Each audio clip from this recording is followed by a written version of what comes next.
After the tsunami struck the coast of southern India in 2004, massive underwater ruins were discovered, which experts believe dated back to the 3rd century AD. Almost immediately, there were rumors that archaeologists had unearthed the famous 6 lost pagodas described in local folklore. There was also controversy about the official dating of the site. 1 or 2 researchers believe that geological evidence combined with a centuries-old local tale about the destruction of a city by a great flood suggest a date of 10,000 years ago for some of the recently revealed ruins. Ancient Mahabalipuram. The small coastal town of Mahabalipuram in Tamil Nadu, 30 miles south of Madras in southern India, is famous for its temples and monuments built by the Pallava dynasty in the 7th and 8th centuries. During the reign of this dynasty, it became an important center of art, architecture, and literature. The most important of the surviving ancient structures on the site is known as the Shore Temple, a complex of beautifully constructed shrines built of cut stones rather than carved out of caves, as are neighboring structures. This 5-story building has its entrance through a barrel-vaulted gateway and is decorated with intricate bas-reliefs and sculptures. It contains 2 shrines, one dedicated to Shiva and the other to Vishnu. The roof of the shrine has been fashioned to resemble a pyramid. According to some accounts, due to the copper domes at the top of the structure reflecting the sun's rays, it acted as a nautical guide for approaching ships at sea. One curiosity at the site is that early European explorers in the area talk about 7 pagodas, named for the pagoda-like style of Hindu temples in this part of India, rather than 1. Local legend also mentions the 7 pagodas which once lined the shore, saying that they were so beautiful that the gods destroyed all but 1, the Shore Temple, which survives today. These myths were recorded by British traveller J. Gondingham, who visited the South Indian coastal town in 1798. But hundreds of years earlier, the 13th century account of the Venetian explorer Marco Polo's travels described his travels in Asia. In this book, The Book of the Marvels of the World, written around 1300, Marco Polo also gives a detailed description of 7 pagodas or temples that loomed so large on the Indian shore that he could see them from many miles distant. Indian tsunami reveals ancient ruins. In December 2004, a deadly tsunami devastated hundreds of miles of shoreline across Asia. Thousands of lives were lost and millions of dollars of damage was caused. But while the tsunami created substantial damage to the existing ancient structures at Mahabalipuram, though not, surprisingly enough, the Shore Temple, and left the town waterlogged for days, it also unearthed some long-lost treasures. During the chaos and destruction, magnificent ancient ruins were revealed in the area of Mahabalipuram. The ancient monuments were revealed when the floodwaters receded and the force of the water removed sand deposits that had previously covered the structures, which experts believe to belong to a port city built in the 7th century AD. Archaeologists had in fact been investigating the area for 2 years before the tsunami hit. In April 2002, an expedition team jointly sponsored by Great Britain's Scientific Exploration Society, SES, and India's Natural Institute of Oceanography discovered submerged ruins off the coast. The divers uncovered the foundation of walls, broken pillars, steps, and many scattered stone blocks. After the 2004 tsunami, some local fishermen claimed to have seen at least 6 vanished temples when the waters fell back. One of these, a young man, said, "There must have been at least 20. We had no idea there were so many out there." Another fisherman said, "You could see the destroyed walls covered in coral and the broken down temple in the middle. My grandfather said there was a port here once and a temple, but suddenly we could see it was real. We could see that something was out there." But archaeologists dismissed talk of the discovery of 20 temples. The head of excavations at the site for the Archaeological Survey of India said that the fishermen believe every stone is a temple. But while these 20 temples were not discovered, archaeologists did identify several stone sculptures buried in the sand close to the Shore Temple. These were predominantly around 6 feet tall and had elaborate engravings of the type found in the rock-hewn Mahabalipuram temple. The sculptures included an elaborately carved head of an elephant, a galloping horse, and a reclining lion. A doctor of the Archaeological Survey of India said of the discoveries that they may be part of the small seaport city which existed here before the water engulfed them. They could be part of a temple or a building. We are investigating. The Archaeological Survey of India, ASI, and the Navy conducted sonar searches underwater after the tsunami and discovered 2 more temple complexes and a cave temple. While these do not confirm that there are actually 7 pagodas, the search is ongoing in the area. Alternative theories. A few researchers believe that the site dates much farther back than historians and archaeologists think. Indeed, the town was already a thriving seaport on the Bay of Bengal long before the Pallava Empire. A large number of coins and other artifacts have been excavated from this region, which indicate trade relations with the Romans 2,000 years ago. But could it have been even older than that? One of the local legends about the destruction of the ancient site by a flood, leaving the shore temple as the only evidence that this remarkable city had once existed, has inspired researchers to push back the date of its submergence by millennia. There are some who think that Mahabalipuram suffered from a great flood between 10,000 and 13,000 BC and was submerged beneath the waves.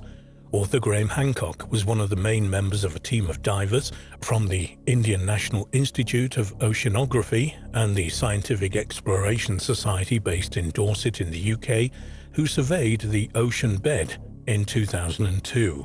Unsurprisingly, considering the nature of the books he's written, Hancock is firmly behind the theory that the city was destroyed in a great flood more than 10,000 years ago. Hancock said, "I have long regarded it because of its flood myths and fishermen's sightings as a very likely place in which discoveries of underwater structures could be made, and I propose that a diving expedition should be undertaken there. I have argued for many years that the world's flood myths deserve to be taken seriously, a view that most Western academics reject. But here we have proved the myths right and the academics wrong." Hancock also said that Durham University geologist Glenn Milne informed him that the site could be 6,000 years old, though he himself believes it's thousands of years older even than that. If Hancock's theory were true, it would be an unheard-of development in world archaeology, as there is no previous archaeological evidence for a culture in India 6,000 years ago capable of building anything even remotely resembling the temples.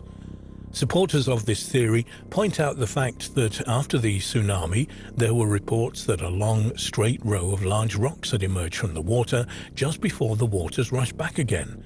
Unfortunately, when these waters returned, these mysterious features were once again submerged. Recent discoveries. More than 10 years later, archaeologists discovered remains which appear to support to some extent what the fishermen claimed to have seen in 2004. In 2016, a 10-man team of scientists and divers discovered the ruins of what appeared to be one of the 6 lost pagoda temples, a 33-foot-long wall, a short flight of stairs, and cut stone blocks scattered over the seabed just over a third of a mile from the shore. Marine archaeologists and head of the diving team Rajiv Nigam said of the discoveries that though some of the remains were badly damaged due to strong underwater current and swell and covered with thick aquatic growth, they could make out that they were part of a building complex.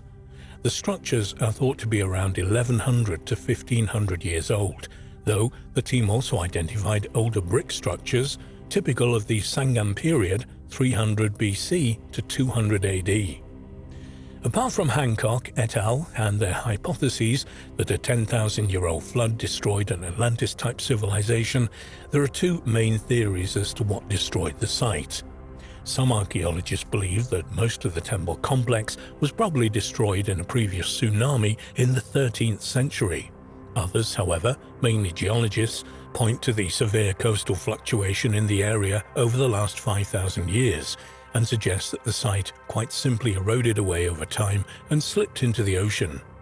Work is ongoing at the site, with a strong possibility of identifying more important structures and their purpose, as well as obtaining a better understanding of the history of the city as a whole. The myth of the 7 pagodas may one day prove to be more than just a story.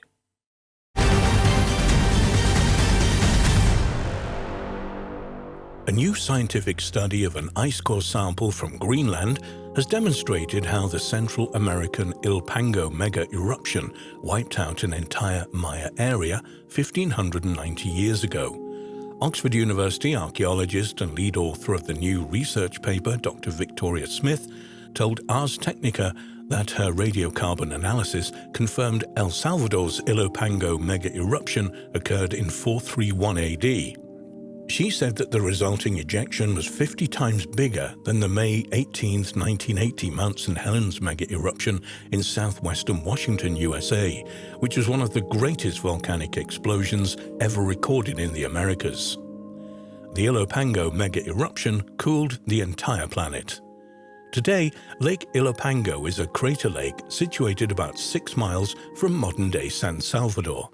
The volcanic crater belongs to El Salvador's volcanic arc of 20 active volcanoes, representing one of the most seismically active regions in Central America. A 2019 paper featured in Science magazine said that the Ilopango mega eruption caused an 18-month period of global cooling around 536 AD, marked by cloudy skies, crop failures, and famines as far away as China. However, Dr. Smith's new research established that this catastrophic eruption occurred more than a century earlier than previously thought. The Ilopango mega eruption was successfully dated after ice core samples from Greenland were compared with samples of charred mahogany trees discovered in ash deposits around the volcano. This enabled the team of archaeologists to date the massive Ilopango volcanic explosion to the year 431 AD. Using 3D modeling, the researchers were able to estimate that the Ilopango mega eruption plume rose some 28 miles into the upper atmosphere, and that air currents carried it as far as Antarctica, more than 4,300 miles away. The gods must have been furious that day, 431 AD. Millions of tons of white ash from the Ilopango mega eruption spread across more than 770,000 square miles, 200 million hectares of Central America. The event was called the Tierra Blanca Joven, Spanish for Young White Earth. The eruption was so destructive that it would have darkened the entire region for at least a week. And if this weren't enough for one Armageddon-like event, the Ilopango explosion also caused a series of climatic events that led to a strange 18-month era of global cooling, according to the latest paper. A report in the Daily Mail gives a graphic description of the days leading up to the Ilopango mega eruption that immediately destroyed every living thing within 25 miles of the blast and rendered an area twice that size uninhabitable for more than a century. The rising lava lake within the mountain would have created bizarre sounds across the immediate environment, and the pitch of these sounds would have increased with rising pressure as the magma channeled up the mountain to the surface. Then, as the magma neared the surface of the mountain vent in the hours before the eruption, a series of tremors and earthquakes would coincide with a pressure decrease in the volcano, causing sulfur dioxide and a host of other toxic gases to escape.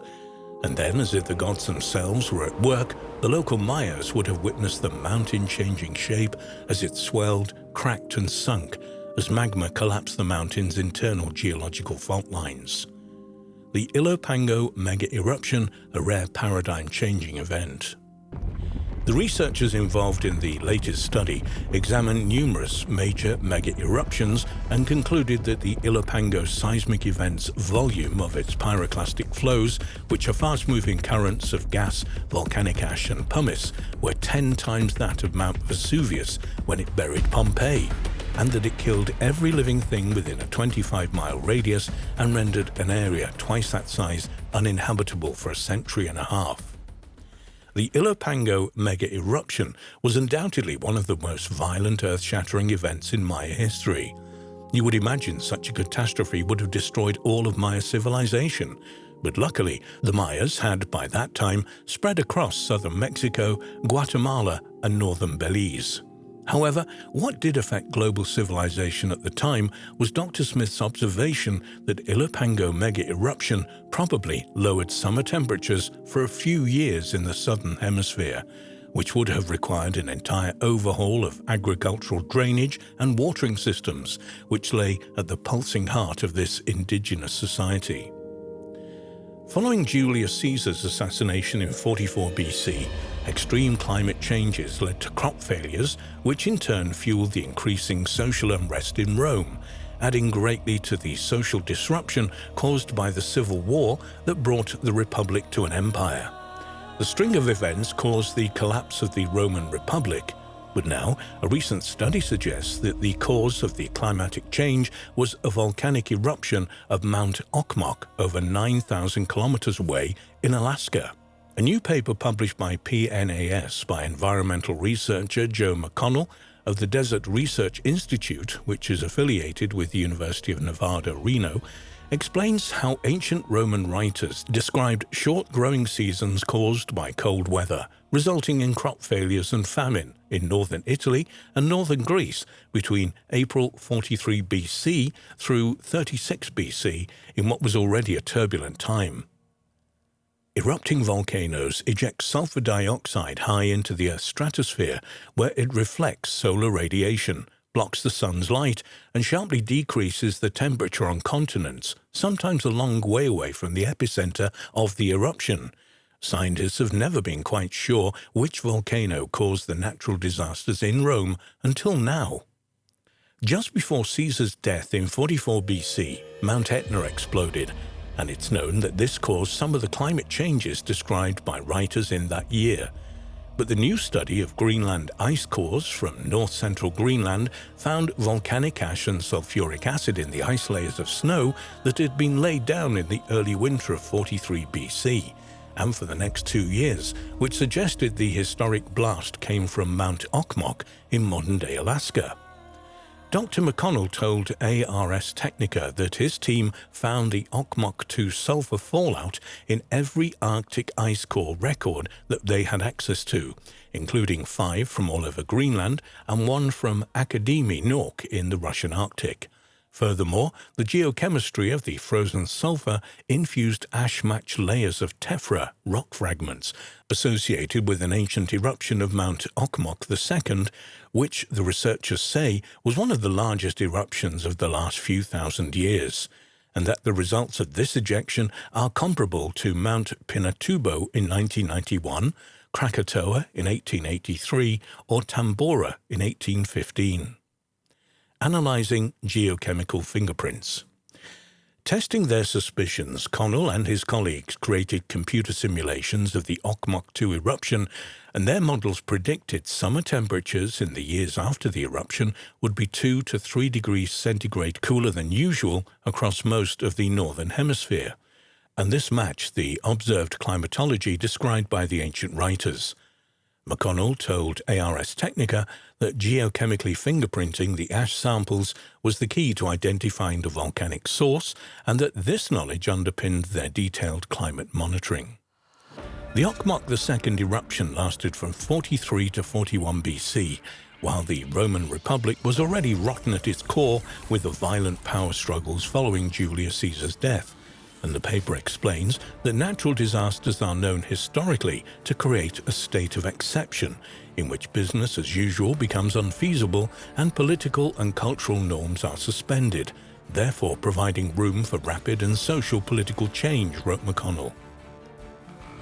Survival in ancient Egypt depended greatly on the Nile's summer floods fertilizing the fields along its banks, while Mediterranean coastal farmers most often dealt with too much rain, and the ancient writers say that in 43 and 42 BC the floods didn't come, but that a terrible famine occurred in those years.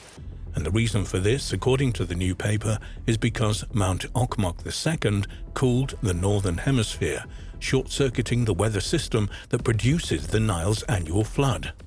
McConnell explained that differential cooling shifts equatorial rain belts north or south, and when eruptions occur in high northern latitudes, like at Okmok II in 43 BC, failures in East African summer monsoons result in drought in the headwaters of the Nile, and so a failure in the all-important summer flood. Thus, McConnell and his team have successfully analyzed ancient ice samples gathered on another continent to illustrate the events leading up to the collapse of ancient Rome.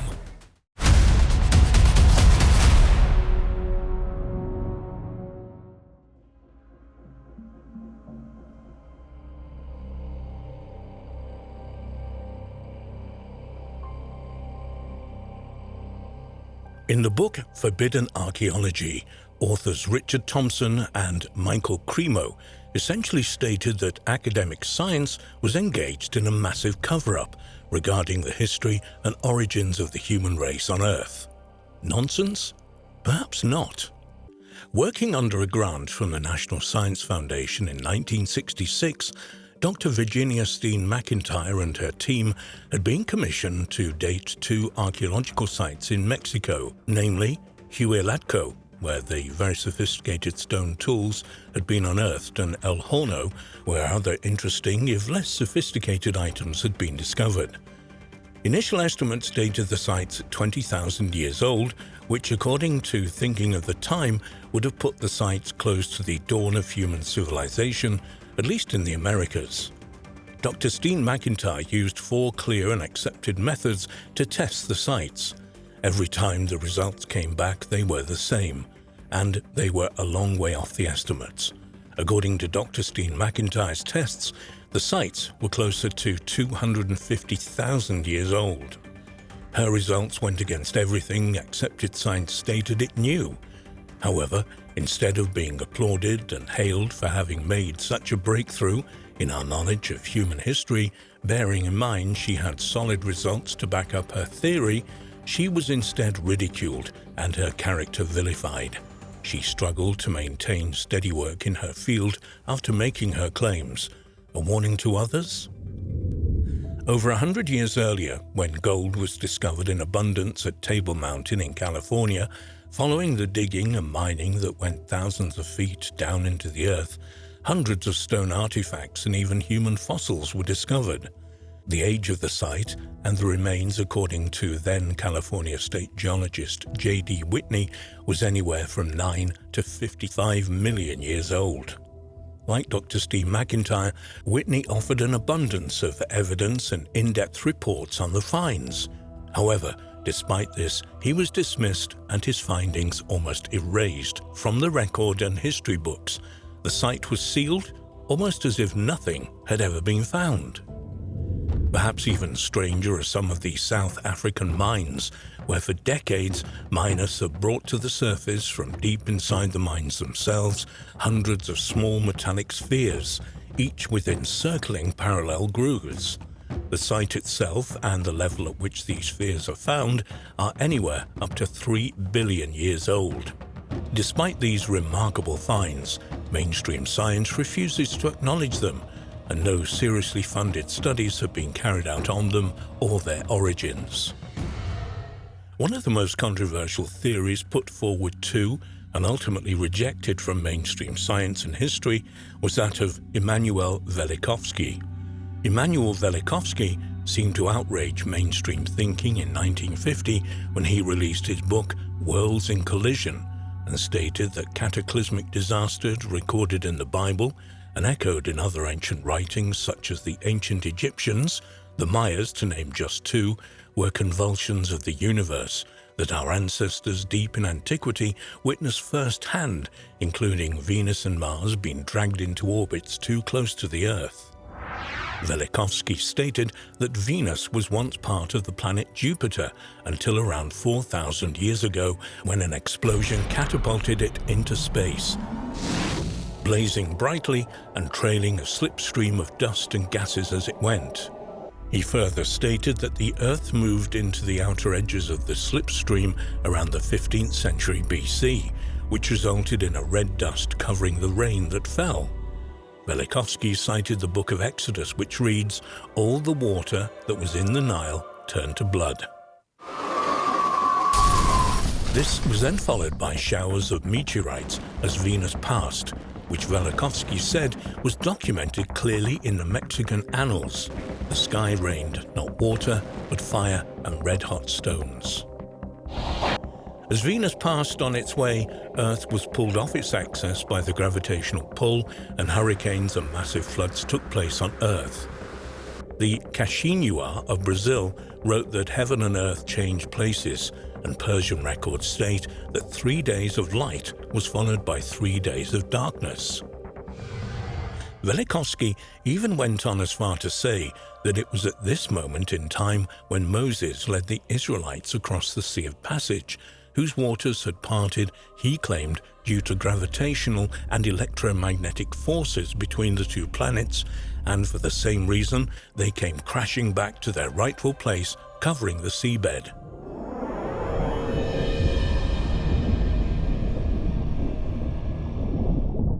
Venus swung past Earth again in the 14th century BC, bringing with it equally destructive effects before finally settling into its current orbit. In the 8th century BC, however, Venus this time came too close to Mars and pushed it into an orbit that clashed with that of Earth, and did so every 15 years until 687 BC, when it finally settled into its own orbit.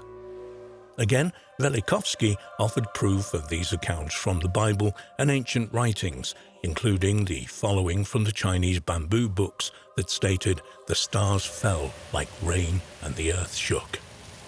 He also pointed to the fact that it seemed to be around this time in history that Mars replaced Venus as the prominent, most powerful god in both Roman and Greek cultures. Indeed, even the scar on Mars was cited as being the result of electromagnetic energy between the two celestial bodies that had all but collided. Wild claims that they were disregarded and mocked in equal measure. Was he right? We will probably never know for sure, but let's take a quick look at some of his, then, wild claims, and then have since been proven and accepted by mainstream science as now fact. For example, he argues that Venus was incandescent in ancient times and would essentially still be a planet with soaring temperatures. Velikovsky was scoffed at for this claim. Conventional wisdom at the time said proof stated Venus was freezing due to thick cloud. However, in 1962, NASA's Mariner 2 satellite showed the surface temperature to be 800 degrees Fahrenheit, enough to melt lead. It was then discovered that actual temperatures on the planet were in excess of 1,000 degrees Fahrenheit. He also claimed that Jupiter, the planet that he had stated projected what would become Venus into the solar system, emitted radio noise. By 1960, it was proven that Jupiter had a radiation belt that emitted over 1,000 times more energy than Earth's Van Allen belt. Another key claim, especially given his claims of the Venus slipstream, was that some cometary tails and meteorites contain hydrocarbons. Around a year after his wild claim, it was proven to be exactly right, and before the end of the 1950s, it was confirmed that hydrocarbons in meteorites were made of many of the same compounds as those on Earth. If there is evidence and proof that differs from our accepted version of history, more than if it is being covered up from the general population, we should ask why. Why would this knowledge want to be hidden from us? Is it because they feel that the organized religion would suffer and essentially be made irrelevant should we discover that our history on Earth is not as we've been taught? Is it simply to save the embarrassment and laborious task of having to rewrite our history as though we knew it? Enough evidence is there to warrant serious study into these and many more claims that suggest we have only gotten a piece of the story. Might there perhaps have been civilizations that existed here on Earth millions, perhaps billions of years ago and were simply wiped off the face of the planet, and over time have literally been forgotten? What would happen to us if a cataclysmic event wiped out the human race? Over the thousands of years that it might take for life to start again, what would happen to our infrastructure, our records? We may become just as forgotten, and life may start again, entirely from scratch, and one day that they would think that their race was the first civilization, and before that there was nothing. How wrong could they be?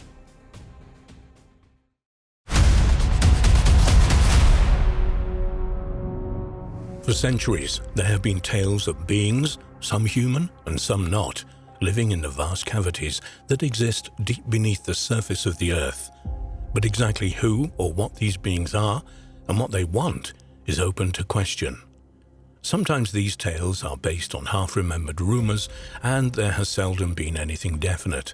But there are also ancient structures, such as the necropolis called the Hal Salflieni Hypogeum in Malta, that helps corroborate such tales. This strange subterranean construction, which dates from around 4000 BCE, is one of Europe's only known Neolithic underground dwellings. Elsewhere, there are several others, including Derinkuyu in Turkey, the underground city of Neyaz in northern France, and of course the fascinating and hauntingly beautiful city of Petra in southern Jordan. Strange indeed, but at least we know they exist. However, there are others that are more questionable, particularly those that hint at the existence of long-lost technologies. One of these is the legendary city of Shin Au Av that is said to lie deep below Death Valley, a vast and barren area that straddles the California-Nevada border in the USA. This strange hidden city, whose name means God's land or Ghostland, is thought to have contained many anomalous and out-of-place artifacts that should not belong to the era in which it was supposedly built. There are two versions of how this underground city came to being, although they may be closely interlinked. One version implies that it is linked to a race that existed at the dawn of time and had a presence worldwide. They were called the Serpent People. In India, they were known as the Naga, or snakes, and at the Quetzalcoatl, or plumed serpent, in ancient Mexico. The ancient Egyptians called them the Jedhai, and the Chinese knew them as lung or dragons. In ancient Britain, they were called adders, or the serpents of wisdom. Appropriately enough, the name adder is also given to a species of poisonous snake that is indigenous to areas of the UK. It doesn't seem to matter which race encountered them, because they were invariably worshipped and regarded as helpers and prophets. All of the legends that say this mysterious race could either take human or reptilian form, and as is the way with reptiles and snakes, lived below the surface and created underground cities worldwide. Under the guidance of these serpent people, dragon cultures developed, which normally involved the construction of huge pyramids and other structures covered with serpent motifs. These cultures were hand-ruled by benevolent dragon kings, and even today signs of vanished races are still evident. In fact, these legends associated with the Paiute tribe resonate strongly with other Native American tribes, notably the Hopi and Zuni peoples, whose creation legends also tell of their ancestors' emergence from the dark, subterranean world. It is unlikely that at the dawn of time these people would have direct contact, so it's strange how closely their legends have become intermingled. For many centuries, the legends of the Paiute tribe of North America have told of this lost city, also referred to as the Ghostland. According to legend, Shin Au Av was formed when a young god, Shino Avakates, was asked to take a sealed bag across the desert and only open it when he got to the other side. But because he was young and he felt movement inside the bag, the god became curious and opened it, allowing the contents, in this case hordes of human beings, to escape. These people, who eventually became known by the name of the god Shinoav, saw some mountains in the distance and ran towards them. One of the older gods saw this and demanded to know why he had done this, and a furious row developed. According to the legend, the people heard the heated exchange but could see nothing, so they became afraid and dug a tunnel and hid in it, which is how the underground city was created. These events became part of Paiute creation legends and were adopted into their belief of an afterlife. Another part of this legend tells of how, many centuries later, the wife of a Paiute chief died in childbirth, and in his grief he wanted to be reunited with her, so traveled to the land of the dead. This involved passing through a miles-long underground passage, and on his journey he was attacked by the fearsome creatures that lived there. Finally, he got to the end of the passage and found himself standing at the end of a narrow bridge carved from the solid rock. The bridge crossed what he looked like a bottomless chasm. He crossed the bridge and finally arrived in the land of the dead, which was ruled over by Shinoav. One of the inhabitants met him, a strangely beautiful female with snake-like features, who took him into a huge open area. Here he saw thousands of dead members of his tribe dancing. He asked if his wife was with them. His guide told him she was, and that once he had found her, they must both immediately leave the valley and common with Lot's wife in the Bible, should not any account look back for any reason. The chief promised to do this, and he watched the dancers for several hours until he saw his wife. He called out to her, and she turned and saw him. She left the dancers and ran towards him, and they promptly fled to the rock ridge, leaving from Shiv Oav to the cavern and the world above. However, he forgot his promise and turned to take one look back at where he'd been, and as he did so, his wife and the city immediately disappeared. Once he had recovered from the shock, he made his way out of the cavern and rejoined his tribe. He spent the rest of his life describing the peace, happiness, and beauty that he had found in the underground land. Legends like this were forgotten until, in 1947, they resurfaced when an article appeared in the San Diego Union Tribune. The article mentioned that several years previously, the remains of an ancient civilization had been found in the desert. These remains included an underground city containing gigantic skeletons and mummies wearing leather clothing, and the walls of the city were covered with strange carvings and images. This article also stated that in 1931, an archaeologist had located tunnels leading to the city underneath Death Valley, and he intended to excavate and explore his find. He said that work had already started removing the skeletons from the caverns, most of which were between 8 and 9 feet long. The article also suggested that out-of-place artifacts had been found, indicating that there was a level of technology present that was unlike the rest of the find.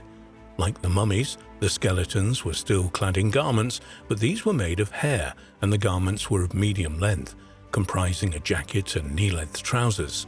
Initial testing suggested that the remains were in the region of 80,000 years old. It was also stated that another cavern had been found.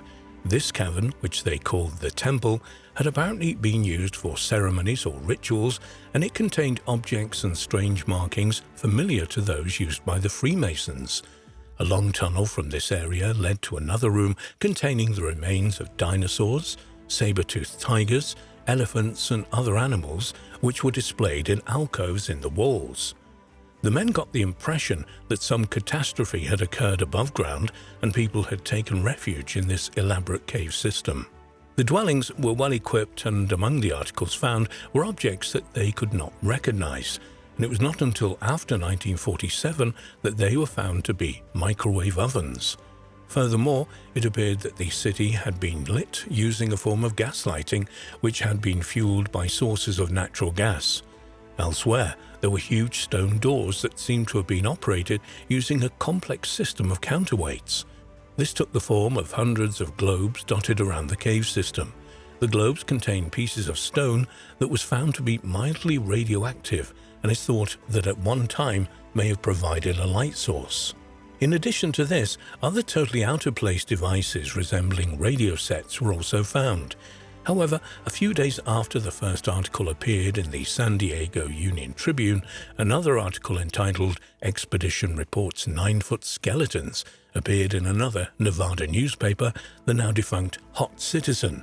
Some view this as no more than something created by a reporter, while others believe the evidence is there and is being kept from the general public. One account from the early 1900s alleges that two men were traveling through Death Valley, and one of them allegedly fell into an old mine shaft at a place called Wingate Pass. Fortunately, he was not badly injured and could see odd shapes nearby. He called out to his companion, who climbed down to join him. They found themselves in a cavern, which they claimed to have followed about 20 miles into the heart of the Panamint Mountains. They claimed to have found themselves in another cavern containing a huge ancient underground city. They continued exploring and discovered that they had climbed some distance into the mountains, and although still underground, they could see openings some distance above the ground that led outside. They looked and realized that the valley below had once been underwater, and that the openings appeared to have once been designed to allow vessels to moor alongside. They realized that the valley was once underwater, and they eventually came to the conclusion that the arched openings had been ancient docks for seagoing vessels. The area around Wingate Pass, where the discoveries were made later, became part of the US Navy weapons testing facility at China Lake, and is now off limits to the public, and is currently impossible to check if any of these claims are accurate.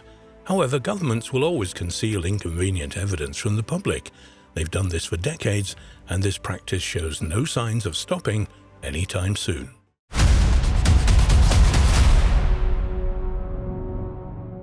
According to Hindu legend, there was once a mystical kingdom located in the middle of the sea.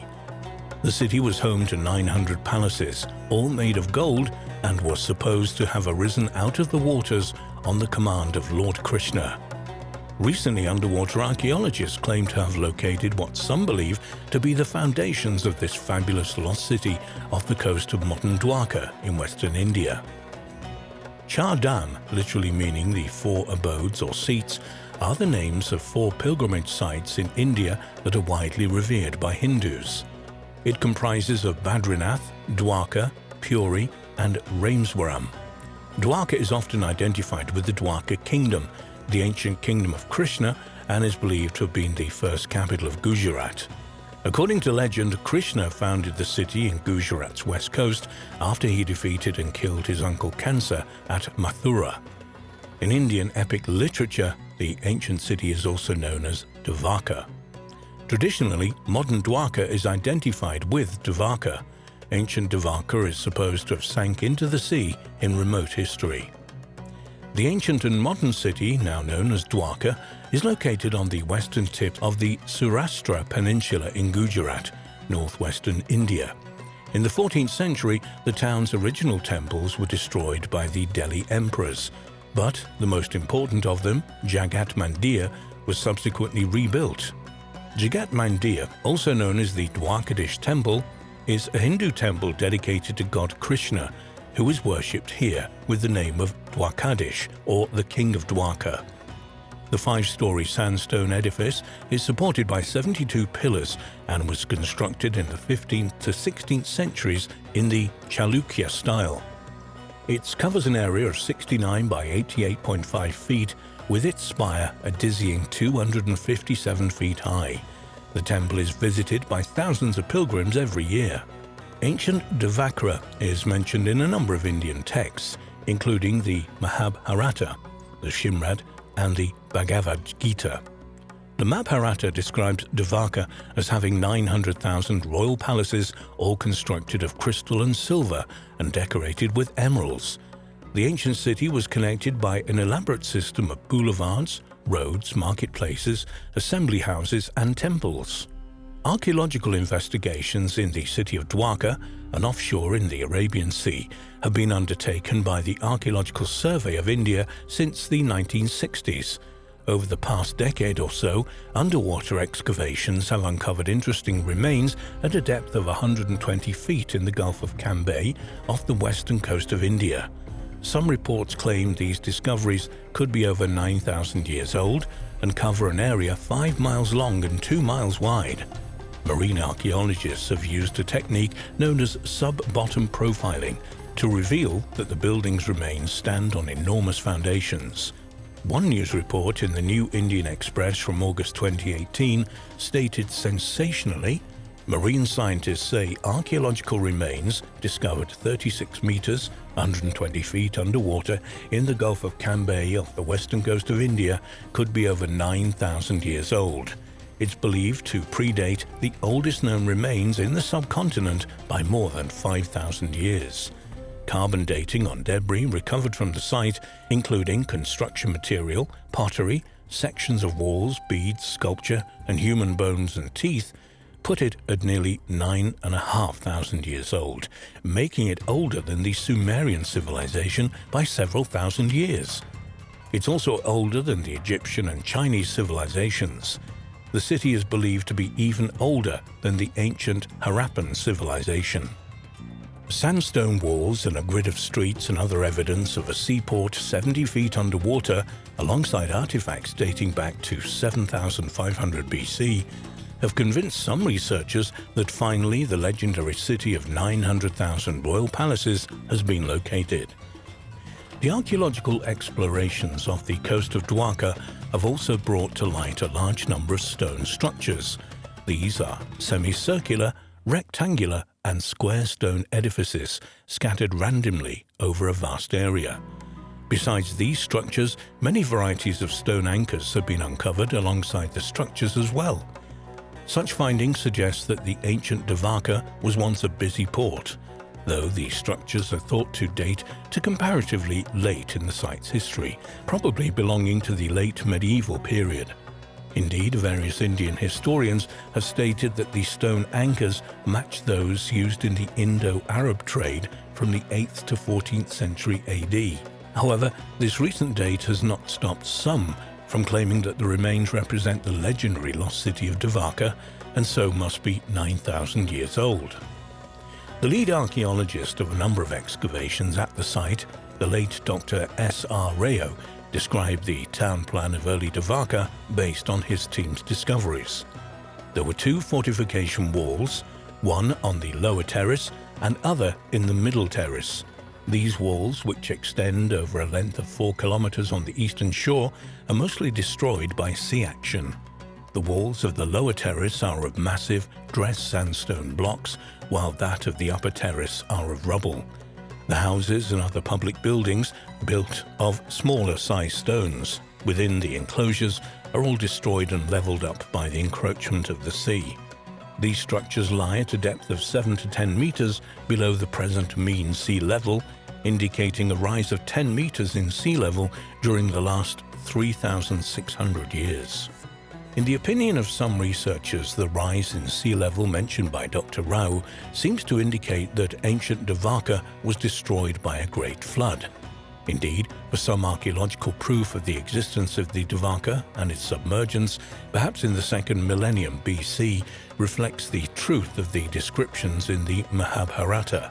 For them, the finds would make the Mahabharata not merely a book of myths and legends, but to some extent a genuine account of past events.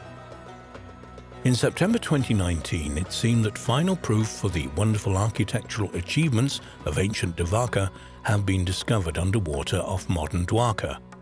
A Twitter user going by the name @JIKS shared 4 sensational photos showing ornately decorated underwater sculptures and structures, with one resembling a temple tower. There was a claim accompanying the image which stated, "Sri Krishna's Dwarka, the sunken city in Gujarat, as described in the Mahabharata. It is real, yet the Christian world says there is no proof."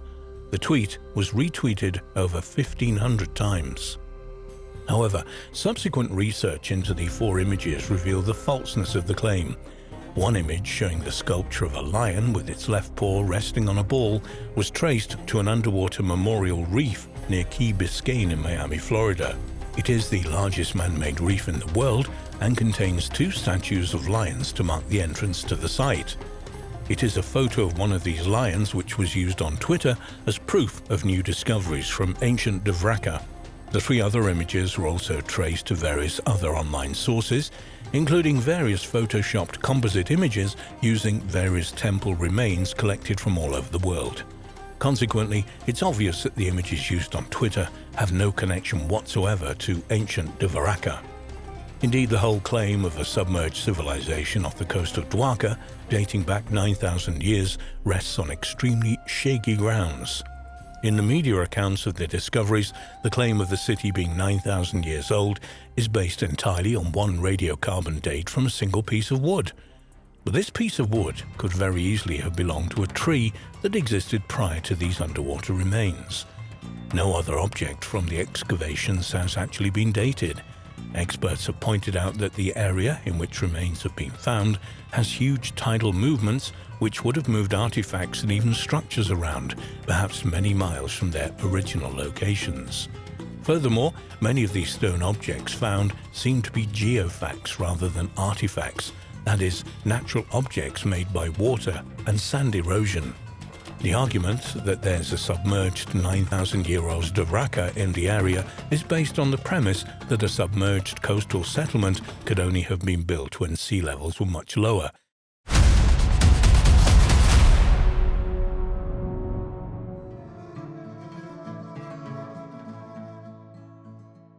A few years ago, when officials in Turkey went to investigate flooding in the Nevşehir province, they uncovered a vast, massive network of underground tunnels. Recent research has revealed that these tunnels from a subterranean city may date back 5,000 years.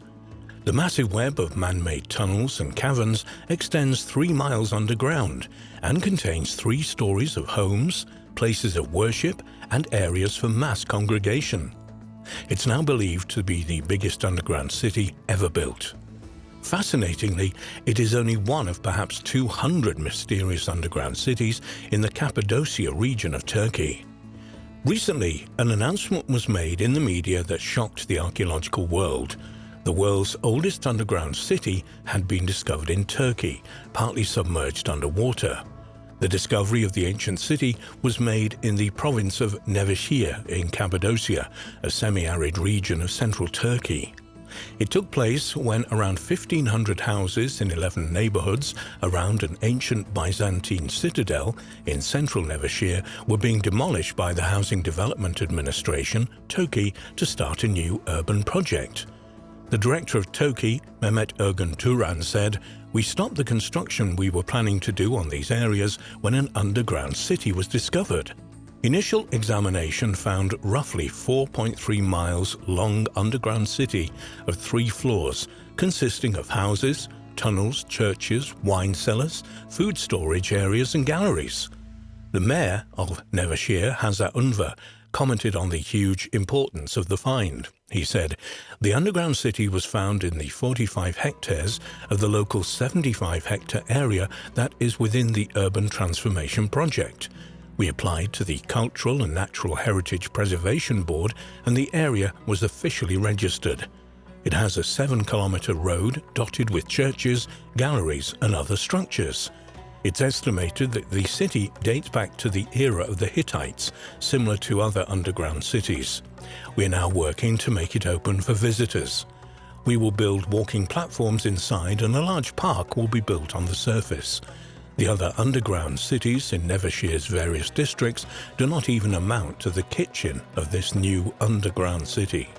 Realizing the immense importance of the discovery of the Nevşehir city, authorities abruptly halted the housing project and called in archaeologists and geophysicists who began investigating on the site. Özgen Kakia, an associate professor at the Çanakkale 18th March University, who was involved in the excavations, believed that the tunnels at the site were used to carry agricultural products. He said, "We believe that people who were engaged in agriculture were using the tunnels to carry agricultural products to the city. We also estimate that one of the tunnels passes under Nevşehir and reaches a faraway water source." Indeed, most academics believe that the huge network of underground houses and tunnels was home to thousands of people who were part of a farming community that existed around 3000 BC. Local folklore talks of an underground city in the area which people call Giegor, which translates into English as enter and see. Geophysicists from Nevşehir University conducted a detailed survey of the site and found it to cover almost 5 million square feet. The survey also suggests that the underground corridors may reach down as deep as 371 feet, which would make it the largest of all underground cities. Mayor Hazar Unver commented on the results of the extensive archaeological work being carried out at the site. He said, "We have reached 7-kilometer-long galleries, unearthed a normal living space, as well as a 12th century rock-carved church, a 6th century monastery, and mosque-like religious places, which date back to the Seljuk era.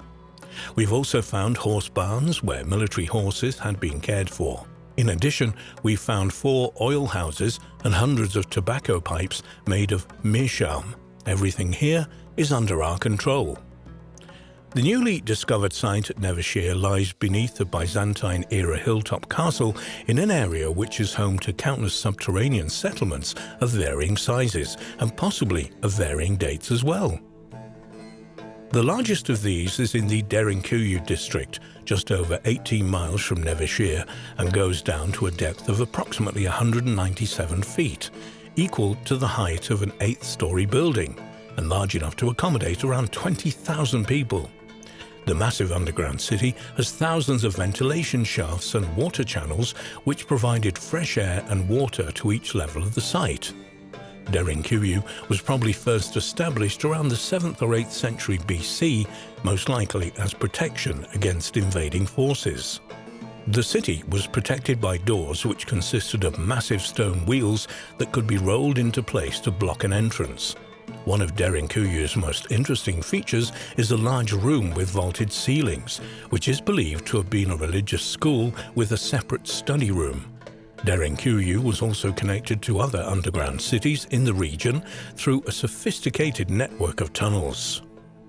These enigmatic underground cities in Cappadocia were carved into the soft volcanic rock thousands of years ago.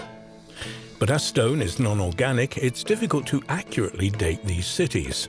They may have been originated during the Hittite period from 1600 to 1200 BC, or even earlier.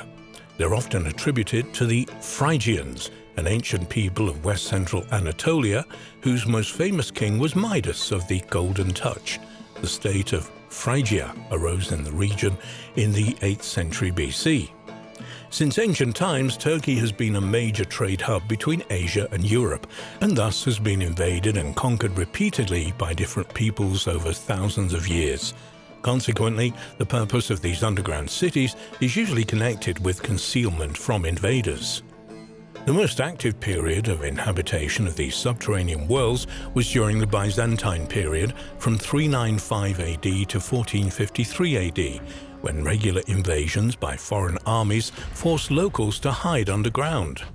Many of these cities continued in use right up until the 20th century, when people hid there to save themselves from persecution during the Ottoman Empire. In fact, it was not until 1923, after the population exchange between Greece and Turkey, that these underground cities were finally abandoned and not rediscovered until 1963. At the moment, Derinkuyu is the largest excavated underground city in the world, but many believe that when Nevşehir is fully excavated, that title may well change hands. There are a staggering 200 or more underground towns and cities in Cappadocia, many of which are wholly or partly open to the public. One of the best known of them is Kaymakli underground town, located about 12 miles from Nevşehir and built under the hill known as the Citadel of Kaymakli. It's connected to Derinkuyu by miles of ancient tunnels and was open to visitors as early as 1964. The subterranean town consists of 8 floors, 4 of which are open to the public today. The spaces in the underground town, which are organized around ventilation shafts, were made into stables, storage rooms, wineries, and kitchens. Archaeologists believe this underground village could have been a temporary home for up to 3,500 people. On the 3rd level of the settlement, archaeologists discovered an unusual block of andesite, which was used by the ancient inhabitants for cold-forming copper. The ancient name of the town was Enigup, and experts believe construction may have begun by the Phrygians in the 8th to 7th centuries BC. It was used much later in the Byzantine era for protection against Muslim Arabs during the Arab-Byzantine Wars of 780 to 1180 AD. The modern village on the site is built almost around 100 tunnels of the underground city. These tunnels are still used today by the villagers as storage areas, stables and cellars, accessed via the courtyards of the houses in the village. There is actually an astonishing eyewitness account of these underground Cappadocian cities, which gives us a vivid idea of what they must have been like. It was written in 370 BC by the ancient Greek professional soldier and writer Xenophon, and tells of the expedition of a large army of Greek mercenaries hired by Persian Prince Cyrus the Younger to help him seize the throne of Persia from his brother. During their travels, they came upon a strange village somewhere in Anatolia, modern Turkey, which Xenophon describes as follows. The houses were underground, with a mouth like that of a well, but spacious below, and while entrances were tunneled down for the beasts of burden, the human inhabitants descended by ladder. In the houses were goats, sheep, cattle, fowl, and their young, and all the animals were reared and took their fodder there in the houses. Here were also wheat, barley and beans, and barley wine in large bowls. Floating on the top of this drink were the barley grains, and in it were straws, some larger and others smaller, without joints, and when one was thirsty, one had to take these straws into his mouth and suck. It was an extremely strong drink unless one diluted it with water, and extremely good when one was used to it.